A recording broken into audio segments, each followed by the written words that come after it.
Hi, I'm Jim Grundy from Grundy Insurance, here with Hot Rod Madness, and I've got Brass Car Madness.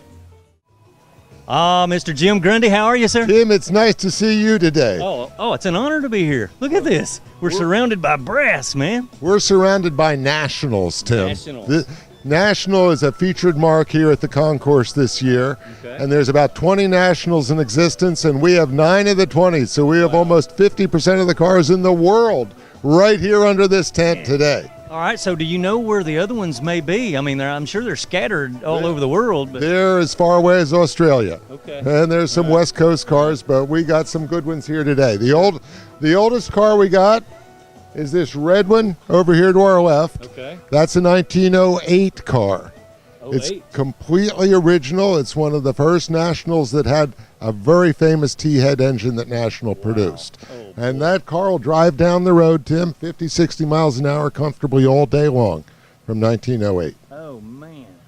Oh, boy. And what do we have here? What is this? This car is a 1912 National, exactly like the one that won the 1912 Indianapolis 500. Wow, how about that? It's got a 500 cubic inch engine, 4 cylinders, 75 horsepower, and this car will go 100 miles an hour if you've got the nerve to ride in it.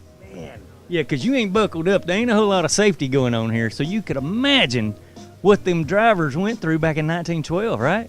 These drivers were happier that they couldn't be buckled in because they'd roll these things. The best thing that could happen is they'd get thrown clear. Yeah, I guess you're wishing to be thrown completely clear of it if you start rolling. Wow, number 11. And as you can tell, this might have a bark. Yeah, with I its see exhaust that. system on the side, right? I can imagine getting up next to that with your leg, after running this thing a while. What do you think? Shall we see if we can fire it up? Man, that'd be wonderful. I'd love to hear it run. Let's give it a try. Let's give it a try, sir.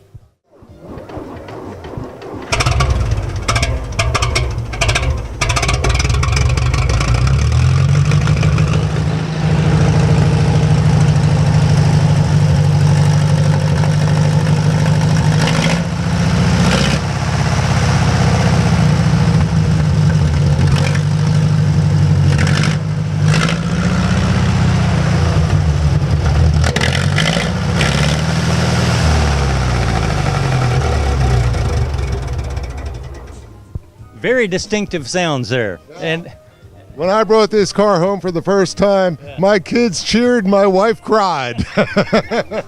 How long have you owned it? 20 years. 20 years, okay. 20 years. We've raced it in many of the very vintage races around the country, and I'm very proud of the fact that this car has never lost a race. Man, lots of fun, right? What type of transmission you got going on here? It's just a 3-speed, very high-end geared transmission. Okay. It doesn't want to go on the roads. It wants to get out and go, and this car will spin the tires in all 3 gears. You can tell he has fun with it. And how many pedals are we operating? 1, 2, 3, 4, plus 2 shifter knobs here. You got some gauges up here. Wow, what a ride, man. Actually, I would need you if I was racing this car because you need a mechanician by your side. See this big pump here? Yeah, what does that do? Fuel pressure. Fuel pressure. So when you're coming out of the corner, you're pumping like mad, leaning into the turn, because I need all the fuel I can get. The intakes on this thing are this big around. Wow. The valves are 3-inch valves. It sucks some fuel through there. Wow. So I need somebody by my side, leaning their weight into the corner and pumping that pressure the whole time. Man, the technology, people, back then was just crazy. It was. Truth is, it was primitive. Yeah. So, Tim, this car is from 1908. If you bought this car in 1908, you paid about $3,500 for it. Oh. In other words, you were styling when a T model was $400, right? Boy, yeah. This was a special car, right? Plenty of horsepower, plenty of styling, 7-passenger touring car. 7 passenger, really? Yeah, it's got little jump Look at seats that. in the back here. It does. Yeah. Oh boy, amazing how many folks you can pack into these things. Yeah, I saw that in some of the other vehicles too. You can actually get a lot of people in some of these. Yeah. And these are great fun cars to drive. And from what I understand, some of them are very smooth on them old dirt roads back then. Well, they were smooth because they didn't go very fast. Yeah. We drive all these cars faster today than they ever drove them in the day. Yeah, I guess that does make a difference, right? Yeah, it sure does. Lots of brass once again on this one. Love the horn. Does that work? Yeah.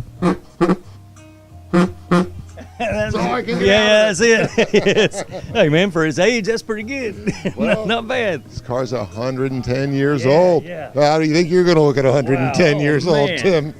We'll have to do a little restoration on Yeah. you when you get that age. Yeah, I'll probably need some, man, because I'm gonna keep showing you these rides just as much as I can. This stuff needs to be documented, and hopefully these will never go away. I mean, you know. We need to preserve them, and we Yes. need to keep them on the road. Yeah. And we need to teach the next generation about them. Yep. This is a special breed of cars. More than ever, it's always the people behind these rides. The people keep them going, such as you. You said it, buddy. I'm glad you appreciate it.